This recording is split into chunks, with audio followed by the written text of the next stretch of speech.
Tekanan hidup bertubi-tubi tengah dialami Inara Rusli seiring konflik yang berjalan bersamaan dengan mantan suaminya, Virgun, dan persoalan hukum yang menyarat nama Insanul Fahmi. Beban mental Inara disebut meningkat tajam karena harus menghadapi persoalan akses bertemu anak-anaknya yang masih berada dalam penguasaan Virgun. Kondisi tersebut diperparah oleh sorotan publik yang terus mengaitkan kehidupan pribadinya dengan isu perselingkuhan, membuat situasi psikologisnya kian tertekan. Kuasa hukum Inara mengungkap bahwa tekanan mental itu semakin berat akibat serangan verbal, hoaks, dan ujaran kebencian yang masih beredar di media sosial. Selain itu, proses bertemu anak harus melalui kesepakatan waktu yang ketat, membuat Inara merasa haknya sebagai ibu dibatasi. Di saat bersamaan, ia juga harus menjalani proses hukum terkait laporan Wardatina Mawa yang menempatkannya dalam posisi sulit secara emosional. Meski demikian, Inara disebut telah menyiapkan diri menghadapi segala kemungkinan terburuk, termasuk resiko kehilangan sosok pendamping hidup, sembari tetap berharap situasi dapat diselesaikan secara adil dan manusiawi. Nah, gimana nih menurut netizen yang terhormat? Silahkan berkomentar ya. Ini bener, Kak Mawa bener, pinter. Perempuan pinter. Pokoknya Kak Mawa itu akan menjadi pelopor untuk tidak menormalisasi perselingkuhan ataupun perzinahan. Kak Mawa kasih sanksi mereka melalui hukum. Kami netizen siap di belakang kakak memberikan sanksi di sosial media dan di kehidupan. Dengar-dengar bisnisnya Inarus mandek nih. Katanya banyak brand yang cancel kerjaan sama Inarus. Makanya jangan dengerin nafsu doang, pakai tuh hati nurani. Lu pernah jadi korban, sekarang lu pelaku. Rasakan sanksi sosial dari masyarakat Indonesia. Baru diupload 2 jam yang lalu, Mawa tak luluh. Enggan respon permintaan maaf, proses hukum tetap berlanjut. Setelah I love Mawa, I love Inara, sekarang balik ke Mawa by Inara. Kalau aku sih gas terus ya, karena ini bukan masalah diselingkuin biasa. Ini ada harga diri yang terinjak-injak ya. Pihak Ina juga menawarkan restoratif justice, tapi Mawa juga nggak mau. Jadi seharusnya polisi akan segera melakukan gelar perkara untuk menemukan unsur pidana dalam kasus dugaan perzinahan ini. Ya tapi harusnya nggak panjang, katanya mereka kan udah beneran dikasih iri. Katanya, jadi tinggal tunjukin bukti, udah deh. Gue bilang juga apa ya, sekarang babak baru, Inara versus Virgon. Konflik panas antara selebgram dan musisi itu memasuki babak yang paling serius. Sengketa hak asuh anak yang semula tertutup sekarang meledak ke ruang publik dan resmi dilaporkan ke Komnas PA. Tuduhan saling silang, dalih hukum hingga gugatan balik membuat polemik ini tidak sekadar urusan rumah tangga, melainkan pertarungan terbuka soal hak asuh anak di mata hukum dan publik. Berawal dari konflik di bulan November 2025, ya waktu itu kan anak-anaknya dijemput sama bapaknya ya, dengan alasan Inara sedang menghadapi kasus. Tapi setelah kasus Inara membaik, ternyata anak-anak tidak kunjung dikembalikan. Padahal hak asuhnya jatuh kepada tangan Inara. Ternyata di kubu Virgon tidak tinggal diam. Virgon menyatakan siap mengajukan gugatan pengalihan hak asuh dengan alasan kesehatan mental anak. Nah kalau menurut lu pada di kasus ini, hak asuh bagusnya jatuh ke tangan siapa? Kalian tuh para pelakor jangan suka bikin lucu lah ya, berharap dimaafkan, berharap diterima sama mantan istri sah ataupun istri sah. Itu nggak mungkin ya, nggak usah ngimpi. Kalian tuh udah merusak kehidupan dia, merusak masa depan dia, merusak kehidupan anak-anak dia, keluarga dia.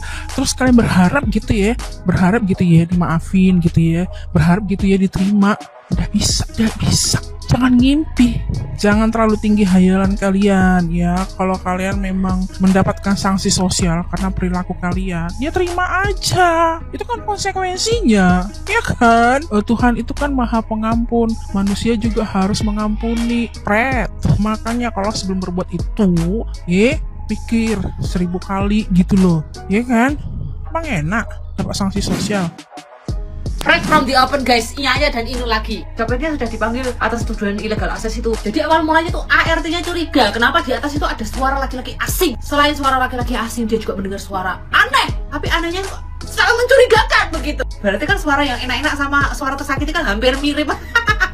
Nah, terus ART-nya itu bergegas untuk menanyakan kepada Pak Sopir, karena Pak Sopirnya yang bisa melihat CCTV tersebut. Mungkin ini gini, Pak, ya apa Pak, di bengi kok kayak ada suara loh, Pak, laki-laki loh Pak. Terus ada suara yang ngaung-ngaung gitu, itu lagi ngapain Pak? Apalagi si saya Pak, ibu apalagi dia Pak, ibu kan takut Pak, tolong. Kira-kira kayak gitu kejadiannya kurang lebih menurutku. Setelah dibuka CCTV-nya, ART-nya kaget, sopirnya juga kaget, mereka sama-sama kaget dan melongo. Ternyata ada adegan suami istri.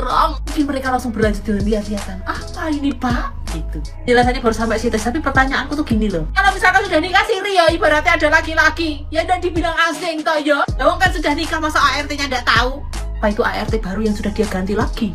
Bisa jadi. Tapi kalau sopirnya udah 4 tahun di situ, harusnya dia udah tahu guys. Terus yang lebih membagongkannya lagi, semua pekerja-pekerja yang ada rumahnya Iyanya dan anak-anaknya itu yang bayar mantan suaminya loh lah kamu tuh udah padahal sementing hidup lah kok malah ada kecantok Inul no bagi yang ngono sebalah kalian berdua kan jadi gak karuan kok. Guys, berita soal Inara, Bruce Lee memang gak pernah beres-beres ya. Konflik dengan Virgun yang belum usai, Inara Rusli hanya pelampiasan saja. Nih, konflik dengan Virgun yang belum usai, Inara Rusli hanya pelampiasan saja. Konflik antara Inara Rusli dan mantan suaminya Virgun kembali memanas setelah sempat mereda, terutama terkait hak asuh dan akses anak-anak. Pada saat diwawancarai, Inara menyebutkan bahwa Insanul Fahmi hanya dijadikan pelampiasan saja daripada galau.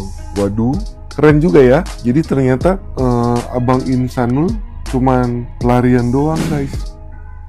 Nah itu kan tahu dia itu masih tercatat sebagai istri sah gitu. Secara di podcast Dr. Richard Lee gitu, si Inara ini ngomong kalau perempuan yang mau sama istri orang itu bukan perempuan baik-baik gitu.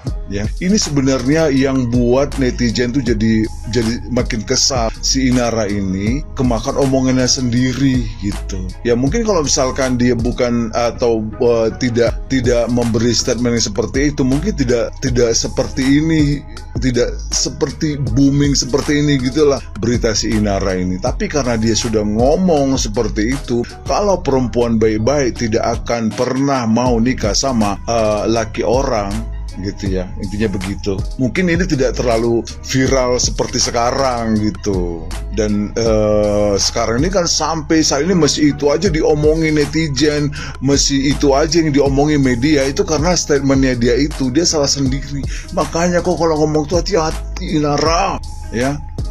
Makanya nggak usah ngomong sok ngerasa paling gimana lah gitu ya. Bagus, mau aku tercinta. Tutuplah pintu itu serapat mungkin. Si Insan katanya meninggalkan Inara untuk berusaha fokus rujuk ke Mawa. Gila ya, gue gak pernah stres isu ini sama omongan laki-laki kayak si Insan dan sama si Inaro satu itu. Nih ya, dari kapan hari dimintain bukti nikah siri gak dikasih-kasih. Udah masuk undang podcast sana sini, koar-koar sana sini, gak lakinya gak ceweknya, semuanya gak ada bukti kalau mereka udah nikah siri. Masih bisa-bisanya kuasa hukum itu banyak banget alasannya yang kayak ya tidak mau mengeluarkan statement pernikahan siri karena pasti nanti digoreng sama netizen segala macem. Lah kalau emang udah nikah siri ngapain disembunyiin? Bilang aja Insan kalau lu takut di penjara masih Inaro berdua kalau emang lu ketahuan nih. Ini dua manusia di atas ya kanan kiri, tinggal pilih mau 5 tahun atau 9 bulan say. Kasih paham Mawa. Ini orang berdua sumpah bener-bener gak ngerti lagi dari 2025 akhir sampai sekarang. Drama lu pada gak kelar-kelar, gue kasih tau lu gak kelar-kelar.